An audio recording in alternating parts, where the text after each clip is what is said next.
이제 거룩하신 하나님 앞에 우리의 마음과 정성을 다해 예배 드리도록 하겠습니다.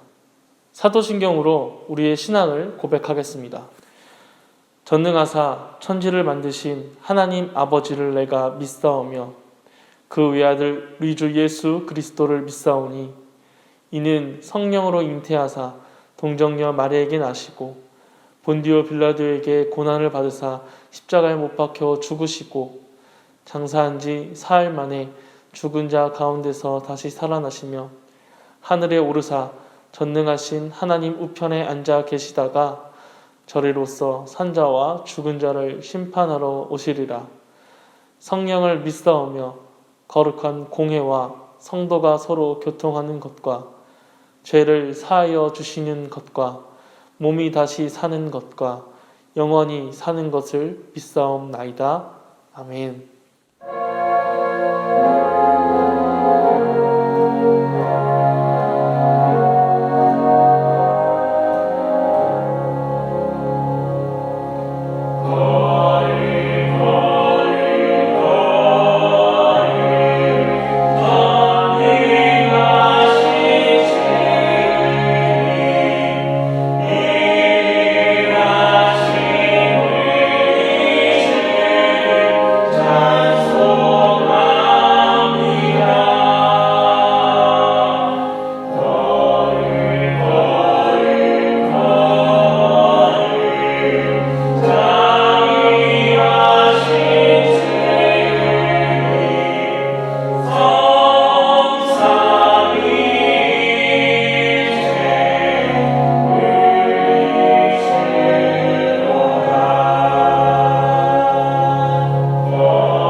어제나 오늘이나 동일하신 하나님 은혜를 감사합니다. 코로나로 인해 온 세상이 요동합니다. 어떠한 믿음의 시련 앞에서도 능히 감당할 수 있는 힘을 더하여 주시옵소서. 천지 변화에도 하나님의 말씀은 1.1핵 변함이 없습니다. 위로와 소망 되시는 하나님의 말씀으로 우리를 감동 감화하시고 하나님의 임재하심을 기뻐하며 살아가는 저들 복된 심령들 다 되게 하여 주시옵소서. 하늘과 땅을 인생을 만드신 하나님께서 두려워 말라 내가 너와 함께함이니라. 놀라지 말라 나는 내 하나님이 됨이니라. 내가 너를 굳세게 하리라. 내가 너를 도와주리라. 참으로 나의 의로운 오른손으로 너를 붙들리라. 산이 흔들려 바다에 빠뜨린다 할지라도 천만 군대가 나를 향해 에워싸할지라도 전쟁이 일어나 요동할지라도 모든 인생의 문제보다 크신 하나님만 바라보게 하여 주시옵소서. 주 앞에 부끄럼 없이 담대히 서는 복된 저들 심령들 다 되게 하여 주시옵소서. 주의 사자 목사님 주의 장중에 붙드시고 살아 역사하시는 하나님의 말씀 태어나게 하여 주시옵소서. 예수님 이름으로 기도합니다. 아멘.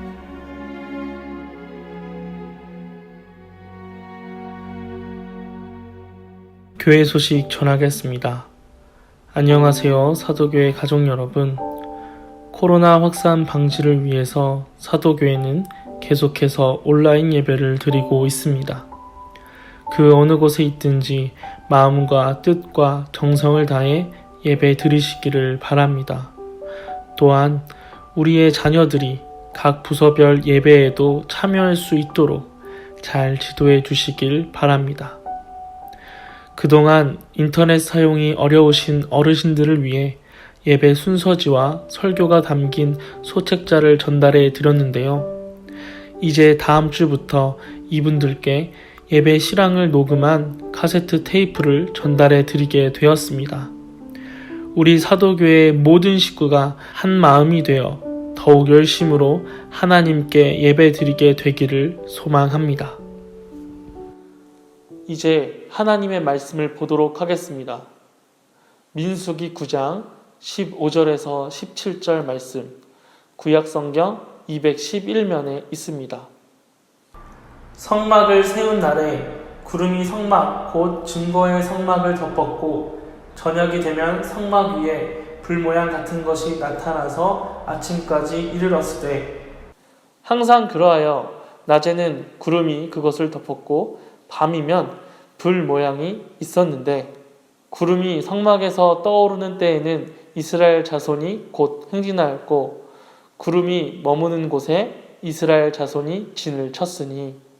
아멘. 기도하겠습니다. 말씀대로 이루시는 하나님, 이 시간 주님 앞에 겸손히 엎드렸습니다.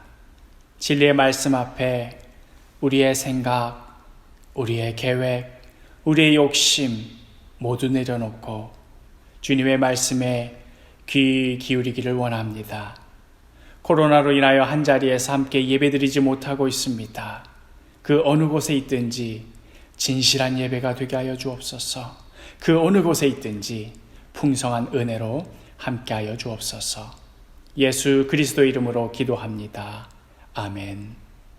우리가 묵상하기 시작한 이 민수기는 이스라엘 백성들이 정말 아무것도 의지할 것 없는, 아무것도 기댈 것이 없는 이 광야에서 어떻게 살아갔나 하는 그러한 이야기입니다.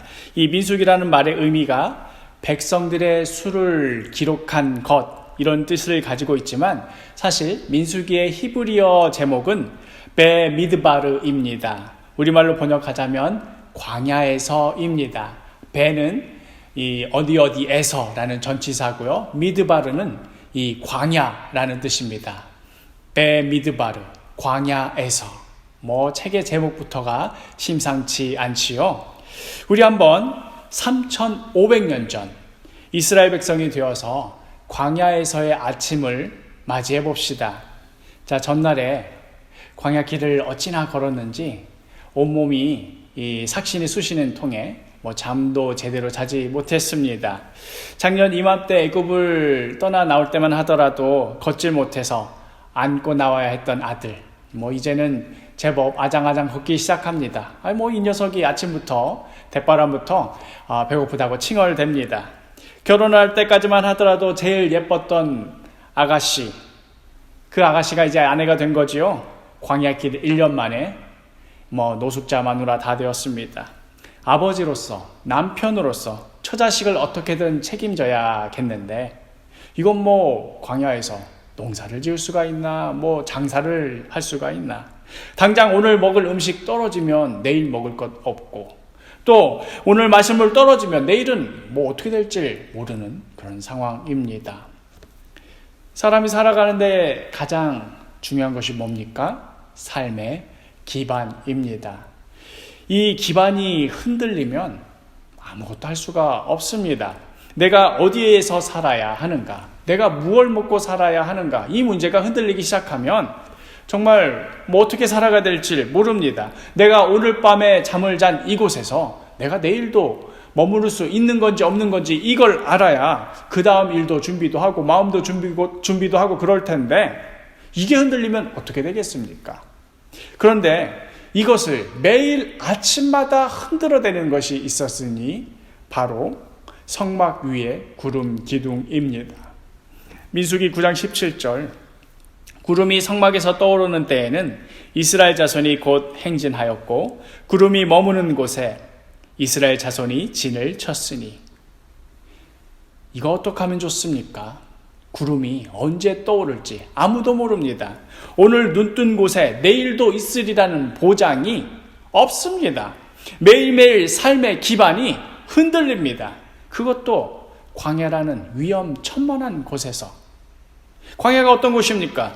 하나 기댈 것이 없는 곳입니다. 어디로 가야 할지 답이 없는 곳입니다. 한 번의 잘못된 선택이 치명적인 결과를 낳는 그런 곳입니다. 불과 1년 전까지만 하더라도 애굽 땅에서 이 노예 처지이던 이 사람들이 이 생애 처음 와본 이곳에서 뭐 알면은 얼마나 아는 척 하겠습니까? 누가 전문가라서 여기로 가야 된다, 저기로 가야 된다, 뭐 또 입 바른 소리 하겠습니까? 아무도 없습니다. 이거 정말 남의 이야기 같지 않지요? 딱 우리들 이야기 아닙니까? 지금 누군들 코로나 시대 살아봤겠습니까? 누군들 이 길로 가야 된다, 저 길로 가야 된다 말해줄 수가 있습니까? 그런데 이 광야에 누가 이끌고 왔습니까? 바로 하나님.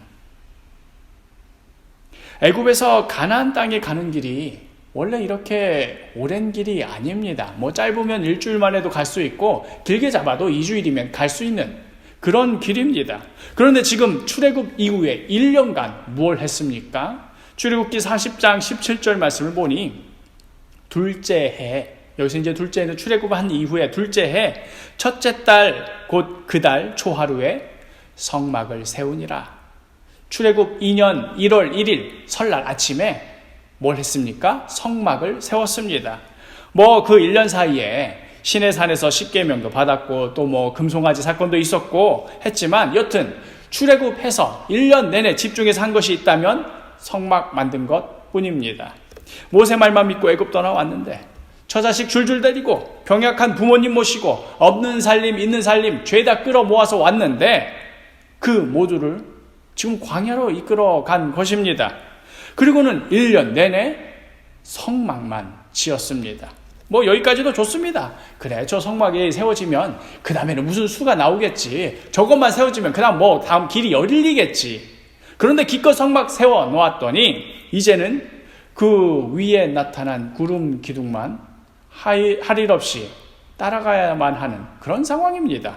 이거 뭐 웬만한 사람이라면 속 터지지 않겠습니까? 무슨 지도를 보여주기를 하나, 무슨 계획을 말해주기를 하나, 여기가 어딘지도 모르겠고 또 어디로 가야 될지도 모르겠는데 그냥 구름만 보고 따라오라니요.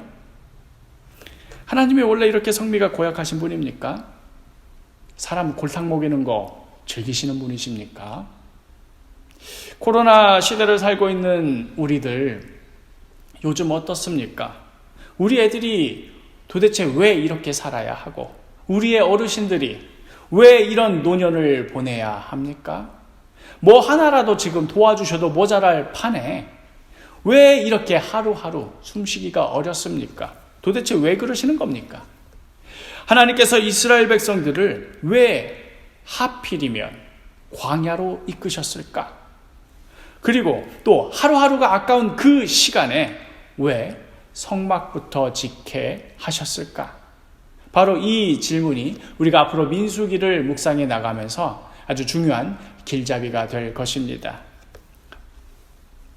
만약에 하나님께서 이스라엘 백성에게 말씀하시기를 얘야, 광야는 너무 고생스러우니까 그냥 애굽 땅에서 물도 좋고 땅도 좋은 이곳에서 성막 지으라. 그렇게 만약에 말씀하셨다면 어떻게 되었을까요?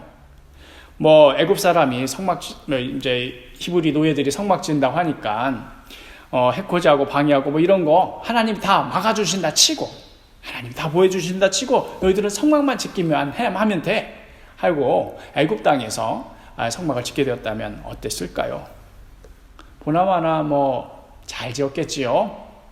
아마 광야 한 폭판에서 지은 것보다도 훨씬 화려하고 멋지게 지었을 것입니다. 그 성막에서 매 안식일마다 제사도 잘 지냈을 것입니다. 성막 위에 구름 기둥, 불 기둥이 나타나면 뭐 정말 이 신비로운 경외감마저도 들었을 것입니다. 뭐 여기까지는 좋습니다. 그런데 그 애굽 땅에서 지은 이 성막 위에 구름 기둥, 이 구름 기둥이 움직이기 시작하면 어떻게 될까요? 이 자리가 아니라 이제 다른 곳으로 가야 한다면서 살던 장막 접고 일어나라 말씀하시면 과연 이스라엘 백성들이 일어날까요? 지금 애들 학교도 잘 다니고 있고 농사도 지어놓은 거 잘 자라고 있고 이웃집 순이랑 철수랑 지금 데이트 약속까지 다 잡아놨는데 성막 위에 구름 움직였다고 그거 따라갈까요? 뭐하러 그런 짓 합니까? 안 움직입니다. 절대로 안 움직입니다. 이제 제가 왜 이 질문을 던졌는지 그 의도가 파악이 되십니까? 오직 광야에서만 가능한 것이 있습니다. 오직 광야이어야만 하는 것이 있습니다. 그건 바로 하나님만 바라보는 훈련입니다. 주변에 아무것도 없고 무엇 하나 의지할 것 없는 그곳, 바로 그곳에서 오직 하나님만 바라보는 훈련. 광야 한가운데서 사방팔방 다 둘러봐도 아무것도 없는데 이제 뭐 어떡하겠습니까? 성막 위에 구름 바라보는 수밖에 없지 않겠습니까? 하나님 외에 내가 의지하고 있는 것이 많으면 구름 기둥 따라갈 생각, 그 성막 따라갈 생각 절대 못합니다. 심지어 내 마음에 안 들면 다른 성막 지을 생각까지도 할 수 있다니까요. 아이고 뭐 그런 하나님 나는 안 믿겠습니다. 그런 하나님 가고 싶으면 혼자서 가십시오. 나는 다른 하나님 찾아서 믿으랍니다. 내 마음도 몰라주고 자꾸 떠나라고 하고 떠나고 싶을 때 자꾸만 머물라고 하고 나는 그런 하나님 싫습니다. 과연 우리의 신앙생활은 어떻습니까? 오직 하나님만 바라보는, 오직 하나님만 의지하는 그런 믿음이었습니까? 아니면 하나님 말고도 믿는 구석에 꽤 있었습니까?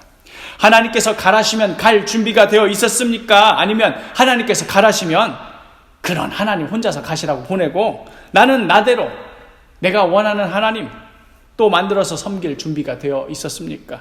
우리의 삶 가운데서 우리가 그동안 의지했던 것들이 하나씩 하나씩 벗겨지자 이제 무엇이 보이기 시작합니까? 사실 우리는 하나님만 의지하지 않았습니다. 그러고도 하나님 잘 믿는 줄 알고 살았습니다. 내가 봐도 내가 그런 것 같고 다른 사람이 봐도 그런 줄만 알았습니다. 전에는 그것이 잘 안 보였는데 이제 광야에 나와 보니 내가 진짜로 무엇을 의지하는가 하는 것이 조금씩 보이기 시작합니다. 오직 하나님만 바라보는 훈련이 이제야 비로소 시작되었습니다. 더 중요한 질문이 남아 있습니다. 아까도 언급했지만 좀 쉬고 싶은데 구름 기둥이 자꾸만 움직여서 힘들었지요. 뭘 좀 하려고 해도 구름 기둥이 움직이는 바람에 다 접을 수밖에 없었지요. 그런데 과연 이것이 우리 삶의 기반을 흔드는 것일까요? 과연 우리 삶의 기반이 무엇입니까? 한번 장막 쳤으면 그 자리에 오래 머무는 것입니까? 아니다 싶을 때 얼른 철수하고 다른 데로 갈 수 있는 거기에 있는 것입니까? 이것이 우리 삶의 기반입니까? 만일 이것이 우리 삶을 지탱하고 있는 중요한 토대라면 하나님께서는 지금 엄청난 실수를 하고 계시는 겁니다. 하루라도 빨리 광야 중에 좋은 자리, 좋은 땅 찾아서 거기에 장막 짓게 하고 거기서 자식도 낳고 농사도 짓게 해야 되는 것 아닙니까? 뭔가 토대를 닦아 놓아야 그 위에 쌓든지 말든지 하지요. 그러나 하나님께서는 왜 성막을 가장 먼저 짓게 하셨습니까? 왜 성막을? 그건 바로 우리 삶의 기반은 우리가 어디에 머무느냐, 어디에 정착하느냐, 무엇을 가지고 있느냐, 무엇을 누리느냐 여기에 있는 것이 아니고 우리가 하나님과 함께 살고 있는가 바로 여기에 있기 때문입니다. 그렇기에 가장 먼저 성막을 지어야 했던 것입니다. 다시 한번 강조합니다. 우리 삶의 기반은 내가 오늘 먹고 마시고 누리는 데 있는 것이 아니라 오늘 내가 하나님과 동행하고 있는가, 오늘 나의 삶 가운데 하나님의 말씀이 선포되고 그 말씀대로 이루어지고 있는가 여기에 달려 있습니다. 왜냐하면 광야는 우리가 머물 곳이 아니기 때문에 그렇습니다. 처음부터 하나님께서는 젖과 꿀이 흐르는 가나안 땅으로 데려가시려고 했습니다. 그것이 목표였습니다. 아무것도 없는 광야에서 좋은 땅 찾아본들 그걸 어디다 써먹겠습니까? 광야는 그저 지나가야만 하는 곳입니다. 거기는 우리의 목표가 아닙니다. 거기서 우리의 기반을 찾으면 우리는 목말라 죽습니다. 이스라엘 백성이 밤낮으로 장막을 쳤다가 접었다가 진을 쳤다가 행진을 했다가 하면서 배운 것 단 한 가지, 그것은 하나님 말씀 따라서 살아가는 훈련, 바로 그 삶이었습니다. 히브리어로 광야 미드바르의 어원은 다바르, 말씀하다 이 단어에 있습니다. 광야와 하나님의 말씀이 이렇게 언어적으로 깊은 연결을 가지고 있는 것이지요. 광야에 가 봐야만 비로소 하나님의 말씀이 들리기 시작합니다. 하나님이 아닌 것들로도 얼마든지 살 수 있을 것 같았고, 아니 오히려 그런 것들을 누릴 수 있어서 좋았고, 더 가지고 싶었고, 그걸 가지지 못해서 안달복달했던 그 모든 것들을 다 내려놓고 보니 비로소 이제야 하나님의 말씀이 들리기 시작하는 겁니다. 광야에 내 던져지고 보니 비로소 주님 손 놓고는 단 하루도 살 수 없음을 깨닫기 시작하는 겁니다. 내 삶의 기반이 눈에 보이는 것들, 저 애굽 땅의 풍요로운 것들, 바로 거기에 있는 줄만 알았는데, 그래서 그것들을 잃어버리면 내 인생 끝장나는 줄만 알았는데 그게 아니었습니다. 내 인생의 기반은, 내 삶의 기반은 하나님의 말씀 위에 있습니다. 우리 믿는 자들은 어떤 삶을 살아갑니까? 이 척박한 광야에서 내가 어느 순간 결정을 한번 잘하면 내 인생이 풀리고, 내가 결정 잘못하면 내 인생 망치고, 이게 우리 믿는 자들의 삶입니까? 내가 그때 그 사람 말을 들었어야 되는데 다른 사람 말 들어가지고 내 인생 망치는 것, 이게 우리 믿는 자들의 삶입니까? 아닙니다. 우리 믿는 자들의 삶은 내가 결정 잘해서 내가 잘되고, 내가 결정 잘 못해서 내가 망하고, 그러한 삶이 아닙니다. 우리 믿는 자들의 삶은 하나님께서 결정하시고 우리는 그 뜻을 따르는 것, 이것이 바로 우리 믿는 자들의 삶입니다. 내 삶의 가장 좋은 여정을 오직 하나님께서 가장 잘 아신다는 것을 믿기에, 내 삶의 가장 안전한 길을 오직 하나님께서 가장 잘 인도하심을 믿기에, 그 믿음대로, 그 말씀대로 따라가는 삶이 바로 우리의 삶입니다. 이것이 우리 믿는 자들의 삶이요, 우리가 살아가는 삶의 방식입니다. 그러니 지금이 떠날 때인가 머물 때인가 너무 여기에 몰두하지 마십시오. 이 결정 한 방에 내 인생 달려있는데 주님 이 길인지 저 길인지 알려주십시오 하고 너무 애걸복걸하지 마십시오. 내 삶의 기반이 결코 거기에 있지 않습니다. 이것이냐 저것이냐 하는 걸로 너무 조바심 내지 마십시오. 하나님께서는 어느 길로도 능히 인도하실 수 있는 분이십니다. 나의 선택이 중요한 것이 아니라 그 어떤 선택이든 하나님 뜻에 순종하려는 우리의 결단이 있는가? 내 생각, 내 욕심, 내 뜻대로, 내 판단대로 살려고 하는가? 아니면 하나님의 말씀, 하나님의 뜻, 하나님의 영광을 위하여 살려고 하는가? 여기에 우리의 살고 죽고 하는 문제가 달려 있는 것입니다. 여기에 우리 삶의 기반이 달려 있는 것입니다. 광야에서 제일 먼저 성막을 세우고 그리고 구름 기둥을 따라가는 삶이 이스라엘 백성에게 있어서는 광야에서의 가장 중요한 신앙 훈련이었습니다. 그렇다면 이제 우리 삶에서 가장 중요한 것이 있다면 무엇이겠습니까? 오늘 이 말씀을 통하여서 하나님께서는 지금 우리 각자 한 사람 한 사람에게 무엇을 말씀하시고자 하는 겁니까? 너의 마음의 성전을 세워라. 그 성전에서 선포되는 하나님의 말씀에 따라 살아라. 너의 마음의 성전을 세워라. 그 성전에서 선포되는 하나님의 말씀을 따라 살아라.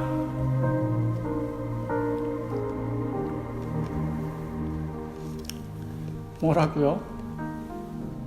마음의 성전 세우라고요? 지금 하루하루 죽겠는데 무슨 지금 뭐 성전 같은 소리 하십니까?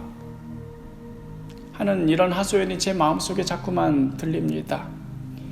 지금 하루하루 숨 넘어가는데, 하루하루 죽겠는데 지금 그 얘기를 할 사람이 따로 있고 안 할 사람이 따로 있지. 성도 여러분, 정말 이루 말할 수 없는 고통 가운데 겨우겨우 버티시고 있다는 것 제가 다 보고 듣습니다.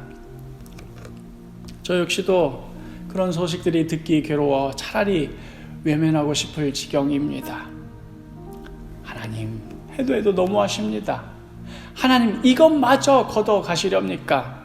하고 원망하신다 하더라도 저 그거 결코 이상하게 여기지 않을 겁니다. 며칠 전에 아내가 차려준 밥상 앞에 앉는데 저도 모르게 속에서 깊은 한숨이 푹 하고 나왔습니다. 아내는 무슨 집안에 큰일이 생겼나 하고 놀란 눈치로 저를 쳐다보았는데 그런 건 아니었고요.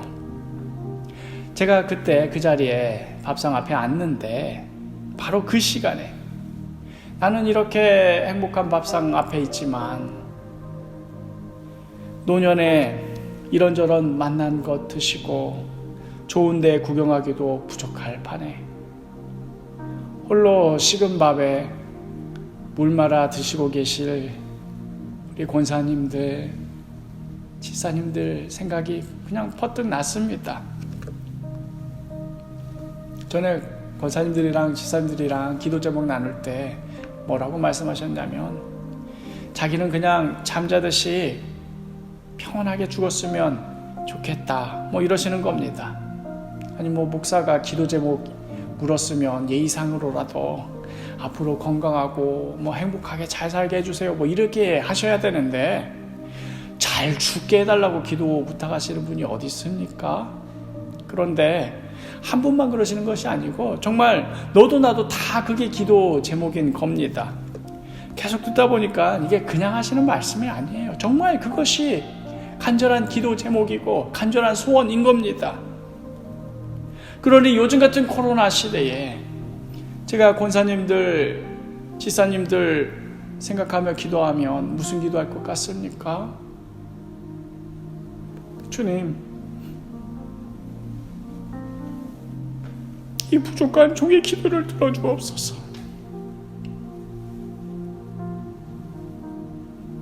그게 하나님 뜻이라면 할 수 없지만 그래도 할 수만 있으시다면 우리 권사님들, 우리 지사님들 한 사람도 잊지 말고 주님 지켜주옵소서. 혹시라도 주님 곁에 데려가셔야 된다면 코로나 다 끝나고 우리 온 성도들이 함께 모여서 예배하고 감사하는 가운데 그 가운데서 주님 곁에 갈 수 있도록 주님 그런 은혜를 베풀어 주옵소서.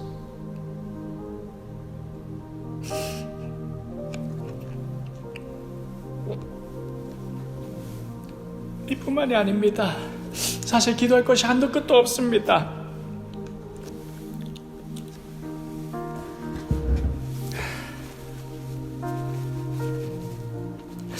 밥때가 되어도 집에 가봐야 누구 하나 없어서 홀로 자전거 타고 마을 이곳저곳 돌아다니는 우리 아이들,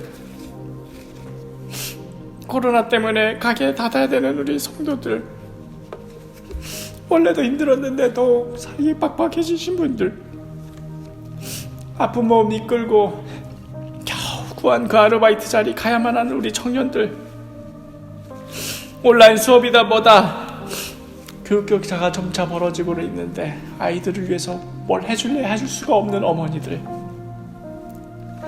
이 모든 걸 짊어지고 어떻게든 책임져 보려고는 하지만 할 수 있는 게 없는 그저 안타까워만 하고 있는 아버지들, 무슨 답이 있어야지요. 무슨 가닥이라도 잡혀야 그걸 가지고 살 궁리를 하든 선택을 하든 하지요. 이거 그냥 광야 한가운데 아닙니까? 여길 봐도 광야, 저길 봐도 광야 아닙니까? 하나님 왜 이렇게 홀로 광야에 두십니까?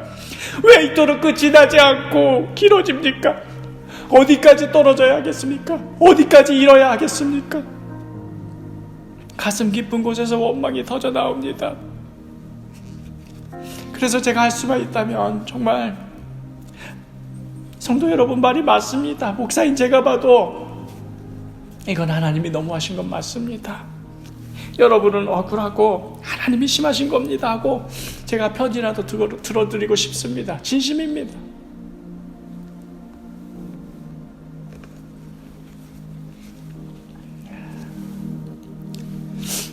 그러나 하나님께서 제게 주신 소명과 하나님께서 제게 주신 권한으로 여러분에게 감히 선포합니다. 아니, 선포해야만 합니다. 사랑하는 사도교회 성도 여러분, 결코 광야가 우리를 무너뜨리지 못합니다. 결코 이것이 우리 삶의 기반을 흔들지 못합니다. 이 광야 한가운데서 우리 눈에 더욱더 분명히 보이는 것은 저 구름 기둥과 불 기둥, 그 가운데서 선포되는 하나님의 말씀입니다. 하나님은 우리의 피난처시오 힘이시니 환난 중에 만날 큰 도움이시라. 그러므로 땅이 변하든지 산이 흔들려 바다 가운데 빠지든지 바닷물이 솟아나고 뛰놀든지 그것이 넘침으로 산이 흔들릴지라도 우리는 두려워하지 아니하리로다. 이 광야 한가운데서 우리가 분명히 보고 분명히 따라가야 할 것은 오직 하나님 말씀뿐입니다. 이것이 훈련되기까지는 우리는 이 광야에 있어야 합니다. 우리는 주님 말씀 따라서 머물기도 해야 하고 주님 말씀 따라서 걸어나가기도 해야 합니다. 이 길이면 어떻고 저 길이면 어떻습니까? 그 어느 길이든 주님과 동행하면 됩니다. 바로 여기에 우리 삶의 기반이 있습니다. 우리 마음의 성전을 바로 세우십시오. 그 성전 가운데서 하나님의 말씀이 선포되게 하십시오. 그 선포되는 말씀을 따라 살아가십시오. 비록 오늘 눈물 흘리지라도, 비록 오늘 고통 가운데 신음할지라도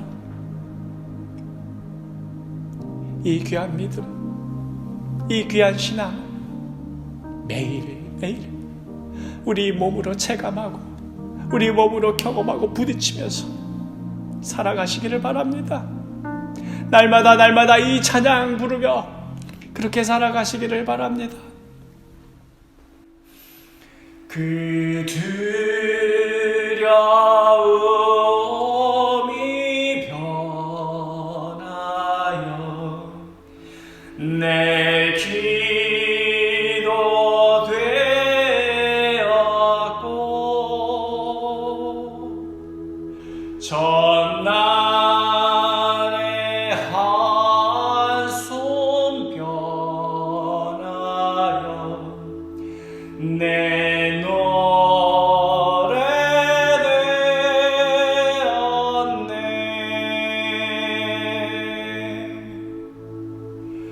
주님을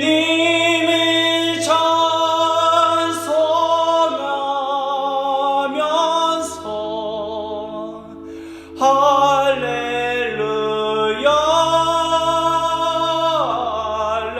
할렐루야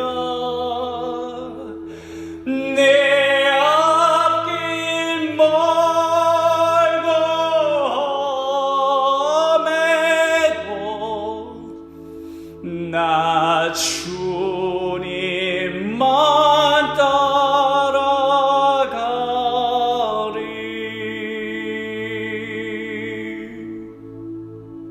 기도하시겠습니다. 말씀대로 이루시는 주님, 우리는 두려워 떨었습니다. 낙심하고 좌절했습니다. 우리 삶의 기반이 자꾸만 흔들리고 또 흔들리니 이대로 망하나 싶었습니다. 그러나 오늘 말씀을 통하여 분명히 보게 됩니다. 이것이 결코 우리 삶의 기반이 아닙니다. 이것이 결코, 이 광야가 결코 우리를 무너뜨리지 못합니다. 당장 먹을 것이 없고 당장 마실 물이 없는 광야 한복판에서 떨고 있을지라도 하나님께서 우리와 함께 하시면 됩니다. 이것이 우리 삶의 기반입니다. 언제 가야 할지, 언제 머물러야 할지 우리는 두 눈 씻고 둘러봐도 알 도리가 없지만, 그러나 우리를 가장 잘 아시고 우리를 가장 사랑하시는 하나님께서 가장 선하고 좋은 길로 인도하실 줄 믿습니다. 그러니 이 광야 한복판에서 더더욱 주님의 말씀에 귀 기울이기를 원합니다. 이 길로 가야 하는지 저 길로 가야 하는지 안달복달을 하지 않게 하여 주옵소서. 주께서는 어느 길로도 능히 인도하실 수 있는 분이시오니 반석에서 생수를 터뜨리고 하늘에서 만나로 먹이실 수 있는 분이시오니 우리는 그저 주님 따라가기를 원합니다. 매일매일 말씀을 읽고 묵상하며 순종하며 주님 따라가기를 원합니다. 주님 간절히 기도합니다. 코로나바이러스로 또 우리 모두를 지켜주옵소서. 자꾸만 지쳐가는 우리 애들을 다시 힘과 용기를 북돋아 주옵소서. 낙심치 않게 하여 주옵소서. 다시 자리에서 박차고 일어서게 하여 주옵소서. 주님만 의지합니다. 주님만 바라봅니다. 이 모든 말씀 예수 그리스도의 이름으로 기도합니다. 아멘. 이제 제가 하나님의 축복을 선포하겠습니다. 지금은 예수 그리스도의 무한하신 은혜와 하나님 아버지의 지극하신 사랑과 성령님의 교통간구하심이 이 시간 성삼위 하나님 앞에 겸손히 엎드려 앞을 봐도 뒤를 봐도 아무것도 없는 이 거칠은 광야와도 같은 세상 속에서 눈에 보이는 것, 당장 내 손에 쥘 수 있는 것 아무것도 없다 할지라도 오직 마음의 성전을 올바로 세우는 가운데 그 가운데서 선포되는 하나님의 말씀에 우리 삶의 기반을 두고 그 말씀 따라 이 광야의 길, 이 눈물의 길, 이 소망의 길을 걷기로 결단하는 사랑하는 주의 성도들을 위해, 주의 몸된 사도교회 위해, 각 가정에서 함께 드리는 어린 생명들 위해 하루하루 주님 바라보며 살아가는 우리 권사님들, 집사님들 위해 이제로부터 영원히 함께 있을지어다. 아멘.